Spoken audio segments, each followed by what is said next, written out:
So next question हमारे पास में MCQ है, मतलब मल्टीपल चॉइस क्वेश्चन है। यहाँ पर एक से ज़्यादा ऑप्शन करेक्ट हो सकते हैं। क्वेश्चन नंबर 19 सेकंड पार्ट का है हमारे पास।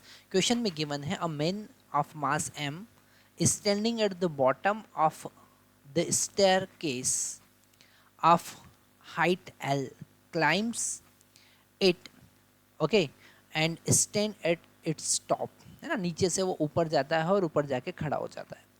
तो कौन सा ऑप्शन सही होगा जरा हम ध्यान से देखते हैं। यहाँ पर पहला पार्ट है work done by all forces is equal to rise in potential energy MgL। Second B part है work done by all forces must be equal to zero, okay. Work done by the gravitational force on main is MgL, okay, and the reaction force from a step does not do the work because point of application of force does not move while the force exists, okay।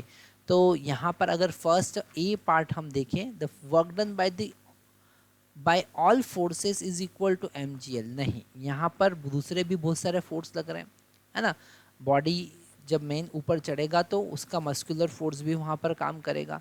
तो net force जो है उनका अगर हम work done देखेंगे वो तो zero ही आएगा, क्योंकि जितना पॉजिटिव वर्क मेन द्वारा हो, मेन के कारण होगा, उतने ही नेगेटिव वर्क ग्रेविटी करेगा। तो यहाँ पर बी ऑप्शन बिल्कुल सही है कि work done by all forces is equal to zero, क्योंकि जो positive work done muscular force करेगा उतना ही ग्रेविटी के अगेंस्ट उसको करना रहेगा। सी पार्ट अगर हम देखें, work done by the gravitational force is equal to MgL, बिल्कुल गलत है। Work done by the gravitational force should be minus MgL। क्यों माइनस MgL? क्योंकि वर्टिकल अपवर्ड वो मूव कर रहा है ना, जो ग्रेविटी के अगेंस्ट मूव कर रहा है। अगर डी पार्ट देखें तो डेफिनेटली द रिएक्शन फोर्स का वर्क डन जो होगा वो ज़ीरो होगा। क्यों ज़ीरो होगा?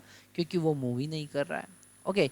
तो यहाँ पर हमारे पास में इसका जो सॉल्यूशन होगा उसमें आपको लिखना है बी एंड डी, दो ऑप्शन करेक्ट होंगे, क्योंकि ये मल्टीपल चॉइस क्वेश्चन है। इस टाइप के क्वेश्चन सॉल्व करने के लिए हमें बिल्कुल ध्यान रखना पड़ता है, और जेई एडवांस में मल्टीपल चॉइस क्वेश्चन आते हैं, ओके। एक सेक्शन उसमें पूरा होता है मल्टीपल चॉइस क्वेश्चन का, तो बिल्कुल ध्यान से ये समझना पड़ेगा।